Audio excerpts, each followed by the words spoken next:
గారికి వెల్కమ్ చెప్పేద్దాం. అందరికీ నమస్కారం.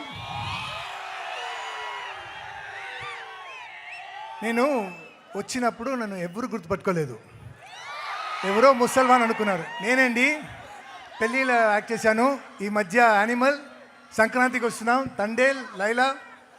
పృథ్వీ గారు కాదు, మీ అంతలో మీరు కార్ డ్రైవ్ చేస్తూ అలా గేట్ దగ్గరకు వచ్చేసి మీరు డైరెక్ట్గా ఎంట్రీ ఇస్తే ఎలా గుర్తుపడతారండి? ఇప్పుడు అక్కడ కూర్చున్నప్పుడు అప్పుడు వచ్చింది ఆ వాల్యూమ్ అంతా. Thank you. నాకు చాలా చెప్పాల్సింది ఈ సినిమా గురించి, చాలా కథ ఉన్నాయి. ఎందుకంటే about our darling producers, okay, what all problems they faced ఈ సినిమాలో, అది నెక్స్ట్ ఫంక్షన్ చెప్తాను. My darling director, one more అని, so that I will say in that function. And madam గురించి, హీరోయిన్ గురించి, నా డార్లింగ్ హీరో గురించి చాలా చెప్పాలి ఉంది. ఫర్ ఎగ్జాంపుల్, దీని ముందు ఒక సాంగ్ చూశారు కదా, ఆ సాంగ్ అప్పుడు మన హీరోయిన్ వచ్చినప్పుడు she came with her sprained leg, దాంట్లో డాన్స్ చేసింది.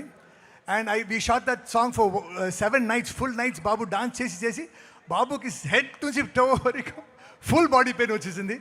కానీ అంత హ్యాపీగా ఈజీగా చేశారు. చూసారా ఎంత మాస్గా ఉంది ఆ సాంగ్. కానీ ఈరోజు it's a different launch. It's a beautiful sentiment between mother and son. Director గారు ఇందాక అడిగారు, మీకు మీ అమ్మ బర్త్డే గుర్తుందా? అది గుర్తుంది. నేను ఒకటి అడుగుతానండి అందరితో, మీ అమ్మ దగ్గర ఎప్పుడైనా మీరు వెళ్ళి థ్యాంక్ యూ అని చెప్పారా? ఎప్పుడు చెప్పారండి? నువ్వు చెప్పావమ్మా? ఎప్పుడు చెప్పావు? Long back. కరెక్టే సార్. సో ఖచ్చితంగా చెప్తాను, 18th ఈ సినిమా రిలీజ్ అయిన తర్వాత, మీరు ఈ సినిమా చూసిన తర్వాత ఇంటికి వెళ్ళి అమ్మకి కనీసం ఒక్కసారైనా థ్యాంక్ యూ చెప్తారండి. ఓకే, సో నెక్స్ట్ ఫంక్షన్లో చాలా చెప్తాను. ఇప్పుడుకి I will finish my speech with జై ఎన్టీఆర్ గారు, జై జూనియర్ ఎన్టీఆర్ గారు, జై బాలయ్య అన్న గారు, జై కళ్యాణరామ్ గారు. Thank you. జై Arjun son of Vyjayanthi.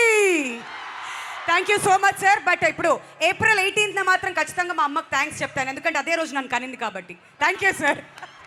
And now requesting Sai Manju.